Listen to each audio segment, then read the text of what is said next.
What up, metalheads? Okay, so here it is. Morbid Angels, Covenant is what was requested. That ended up winning more votes on the Covenant over Altars of Madness. So, I'm gonna be honest with you guys.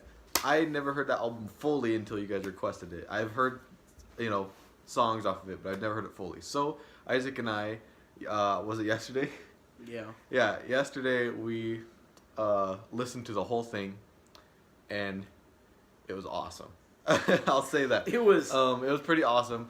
So, first thing I want to say is, why are the vocals turned up really loud on that? I know there's other death metal albums that do that, but... because it sounds awesome like that. Okay, I'm not a big fan of the vocals, though. But, that's not going to hinder this album at all. One thing I'd say about the album, though, is it's dramatically different than Altars of Madness, I think. It sounds more modern, versus Altars of Madness has that kind of like cartoony feel to it, that sound, that old school. Looney Tunes. The Looney Tunes death metal. Yeah, do it. We should do that. Something that stood out to me the most in this album was the drumming. The drumming was great. I don't know who the drummer is on this album, but he did a great job. The drumming a lot of the time was a lot of the double kicks, which I enjoy, and it was really fast tempoed. Most of the drum beat was kind of the same, but it worked. Usually when drum beats repeat a lot in albums, I hate that, but it works really good in this album. It's because everything else changes. Well, yeah, of course. The solos on this album, I don't think there was a single solo that played that I didn't really like. I mean, this album is full of just great solos. There was only one I didn't like, and it was like in the first track. The first track was kind of weak. Yeah, it was. I don't think it lived up to the hype, because when the album started, me and Andreas were like, "Really? This we were like, great what? Covenant." Yeah, but no, yeah, the first track was kind of weak. But once you move past the first track, it actually kicks ass. It starts really. There's awesome. a song. What was it? Angel's Disease. Now it wasn't weak like the first track. The first track I didn't really like at all. It's probably the only song I didn't like. Every other song I liked, even Angel of Disease, but it was weaker compared to the other ones. It sounded more kind of rock-like, more hair metal, like heavy hair metal, kind of like what Celtic Frost did on that one album. But even then, that had a great solo. The solo actually made me think of Rainbow, the band. Maybe that's just me.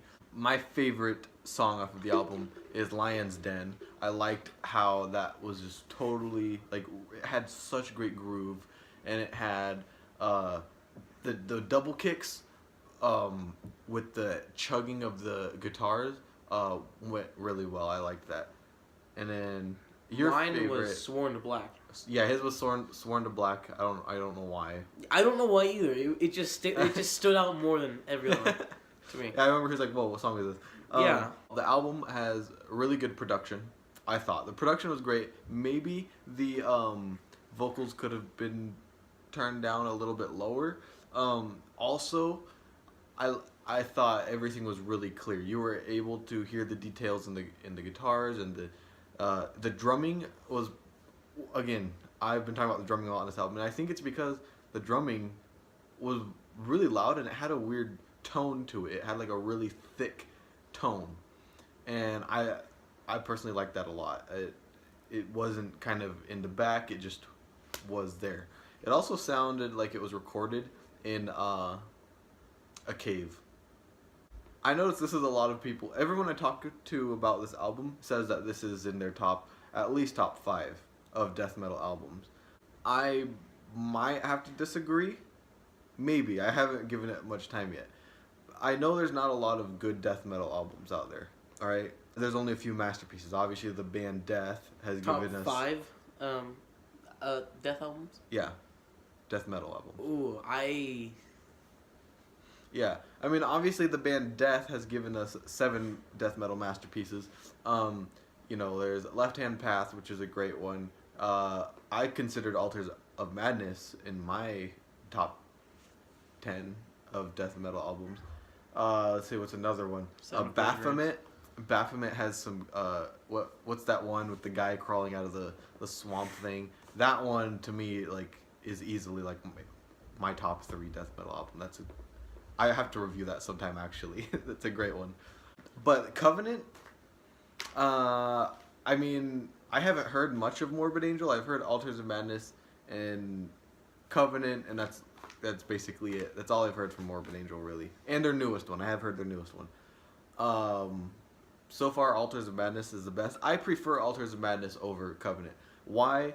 Because Altars of Madness sounds more old school, sounds more classic. If you guys haven't noticed, production always gets me when it comes to the Verdict.